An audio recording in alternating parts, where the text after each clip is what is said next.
তাহলে তোমার কালেমা লা ইলাহা ইল্লাল্লাহর দাওয়াত কে দিবে?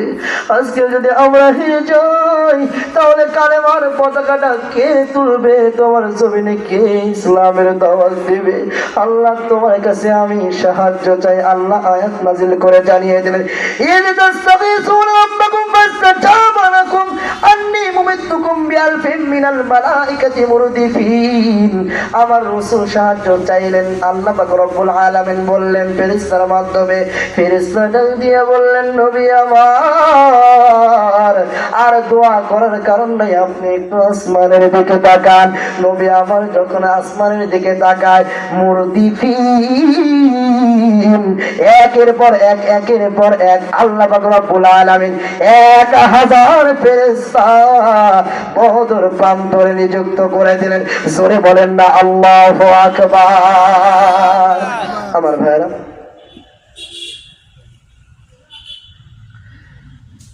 অনেক বড় আলোচনা, সময় শেষ। সময় থাকলে পুরোটা বলতে পারতাম। এটা আসলে পরাজিত হয়েছিল কারা, বাতিল না হক? বলেন, বিজয়ী হয়েছিল হক, হেরে গিয়েছিল বাতিল। আমার ভাইরা, আমার বন্ধুরা, সর্বশেষ আমি এটাই বলতে চাই, সেই বদরের প্রান্তরে আবু জেহেলকে কিন্তু ধ্বংস করার জন্য কিন্তু বড় বড় কামান দরকার হয়নি। কথা বলেন ঠিক কিনা?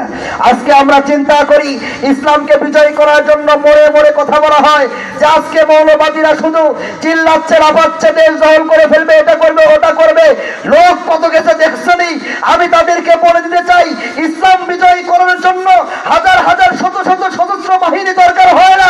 ইসলাম বিজয় করার জন্য বুকের তাজা ঈমান লাগে। কথা বলেন ঠিক কিনা? বদর প্রান্তরে আল্লাহ রাসূল সাল্লাল্লাহু আলাইহি ওয়াসাল্লামের মাধ্যমে দেখিয়ে দিয়েছেন যে 313 জন, কিন্তু ওইদিকে ছিল 1000। আবার আবু জেহেলকে ধ্বংস করার জন্য বড় বড় কামান দরকার হয় নাই। মাঝ মুয়াজ ছোট্ট দুইটা সোনামণি 11 বছর 12 বছর, এই দুইজন আবু জেহেলকে এই দুনিয়াময় জায়গা থেকে, পাষণ্ড থেকে দূর করে দিয়ে একেবারে নরকে পাঠিয়ে দিয়েছেন। কথা বলেন ঠিক কিনা? আমার ভাইরা, তো এটাই বলতে চাই যে আল্লাহ রাসূল সাল্লাল্লাহু আলাইহি ওয়াসাল্লাম বলছিলেন যে এই মাহে রমজান পাওয়ার পরে যদি নিজের জীবনটাকে যদি পরিবর্তন না করতে পারো, নিজের গুনাহকে যদি তুমি বিলুপ্ত না করতে পারো, তাহলে তোমার মতো উম্মতের দরকার নেই, তুমি ধ্বংস হয়ে যাও।